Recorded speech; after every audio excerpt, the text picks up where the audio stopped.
அனைவருக்கும் வணக்கம். இன்னைக்கு இன்ஃப்ளூயன்சர்ஸ் எல்லாமே நோக்கி கேள்வி கேட்டுட்டு இருக்காங்க.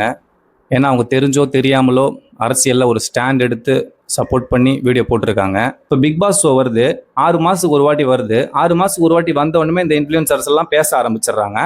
ஷோ முடிஞ்ச உடனே அவங்கவுங்க வேலையை பார்க்க போயிடுறாங்க. வந்த வரைக்கும் லாபம் காசு சம்பாரிச்சு அப்படின்னு சொல்லிட்டு. அப்போ அரசியலும் நீங்கள் அதே மாதிரி தான் ட்ரீட் பண்ணி இந்த மாதிரி வீடியோ போடுறீங்க அப்படின்னா உங்களை மக்கள் எப்படி சும்மா விடுவாங்க?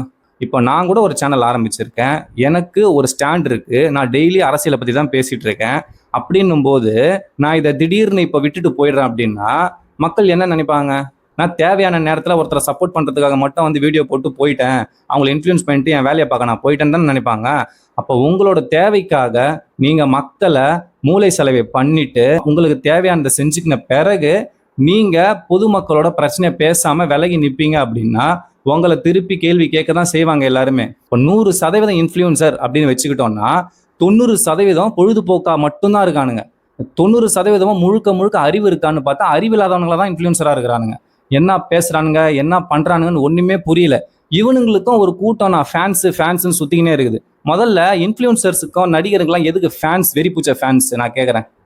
நான் ஒரு மனுஷன், எனக்கு நீ ஒன்று சொல்ற, நான் கை தட்டிட்டு போறேன், அவ்வளோதான். நான் எதுக்கு உனக்கு ஃபேனா இருக்கணும்? ஃபர்ஸ்ட் நான் உனக்கு ஃபேனாக இருந்து எனக்கு என்ன பிரயோஜனம் அப்படின்னு தானே ஒரு மனுஷனும் யோசிக்கணும். நான் இவனுக்கு ஃபேனாக இருந்து இவன் சொல்கிறதெல்லாம் தலையாட்டி கேட்டுக்கினேன், இவனுக்கு நான் சம்பாரித்து கொடுத்துக்கினேன், கடைசியில் என் வாழ்க்கையை நானே சூன்யமாக்கிக்கணும் அப்படின்னா இது இது எந்த மாதிரியான அறிவு எனக்கு இருக்கிறது? நான் முதல்ல எதன் அடிப்படையில் இவனுக்கு ஃபேன் ஆகிறேன்? நான் ஃபேன் ஆகிறதுக்கு அவனுக்கு தகுதி இருக்கா ஃபஸ்ட்டு அப்படின்னு நம்ம யோசிக்கணும். தகுதின்னா என்னது? அறிவு சார்ந்த தகுதியை நான் சொல்கிறேன். முதல்ல அந்த தகுதி அவனுக்கு இருக்கா?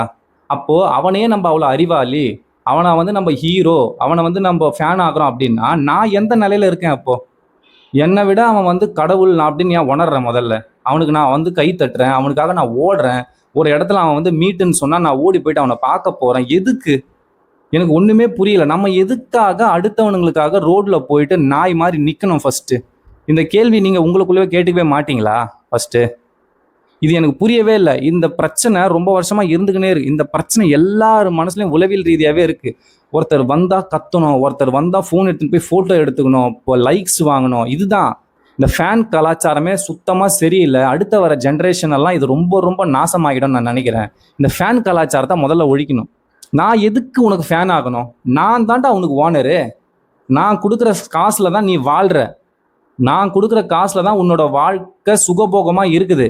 அப்படிப்பட்ட நான், உன்னோட ஓனரான நான் எதுக்கு உனக்கு கீழே அடிமையா இருக்கணும்? உனக்கு கீழே கை தட்டிட்டு உனக்காக வெயில்ல நின்று நீ சொல்றதெல்லாம் நான் கேட்டுக்கின்னு அப்படின்னு ஒரு இடம் வருது இல்லை? அதை எதுக்கு நான் பண்ணணும்? அப்ப எனக்கு அறிவே இல்லையா? அடுத்தவன் சொல்றத நான் கேட்டுக்கினே இருக்கணும், நீ சொல்றதெல்லாம் நான் கேட்டுக்கினே இருக்கணும். அப்ப எனக்குன்னு சுய அறிவே கிடையாதா?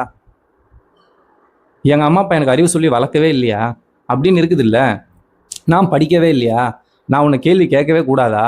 நீ சொல்றதெல்லாம் கேட்டு நான் தலையாட்டினே போகணுமா அப்படின்ற மனநிலைமையில தானே இப்போ இருக்கிற இளைஞர்கள்லாம் அதிகமாக இருக்கிறோம். ஃபர்ஸ்ட் அதுல இருந்து இந்த இளைஞர்கள்லாம் வெளியே வரணும். இந்த ஃபேன் கலாச்சாரத்திலேருந்து முதல்ல இளைஞர்களை வந்து விடுவிக்கணும். நம்மளோட கடமைன்னு நான் உணர்றேன். அதை இந்த ஃபேன் கலாச்சாரம் தான் மக்களையும் இளைஞர்களையும் சீரழிக்குது.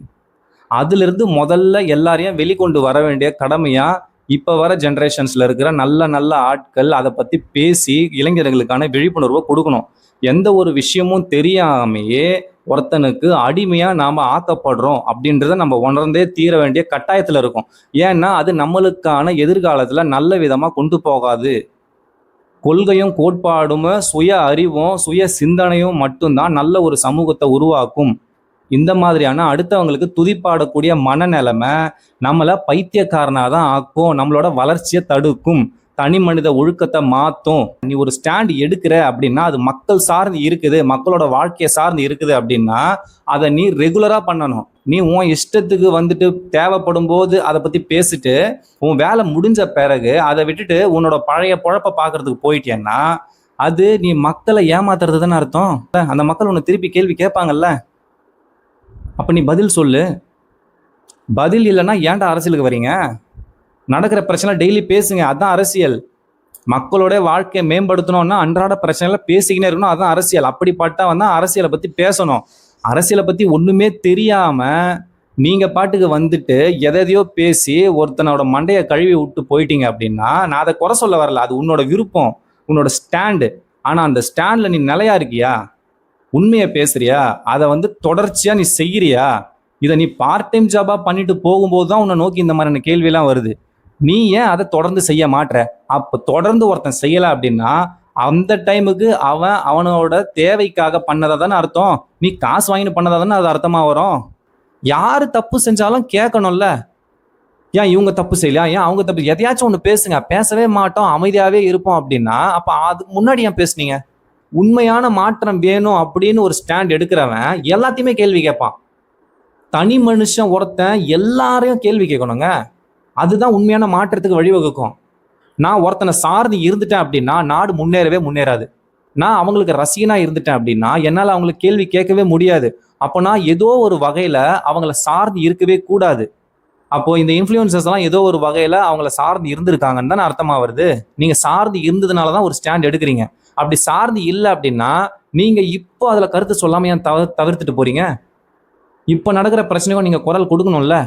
நீங்க ஆட்சியாளர்களை எப்பெல்லாம் நோக்கி கேள்வி கேட்குறீங்களோ அதுதான் உண்மையான மாற்றமா இருக்க முடியும். போன ஆட்சியில செஞ்சாங்க, இந்த ஆட்சியில நடக்கக்கூடாதா அப்படின்ற இடம் வருது அப்படின்னா அது எந்த வகையான மாற்றமா இருக்கும்?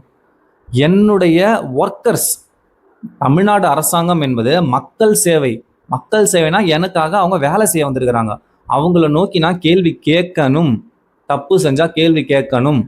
அதுதான் உண்மையான மாற்றமா இருக்க முடியும். நான் அவங்கள சார்ந்து இருக்கவே கூடாது அப்படின்னு நான் நினைக்கிறேன். இதைத்தான் இன்ஃப்ளூயன்சர்களும் பண்ணணும்.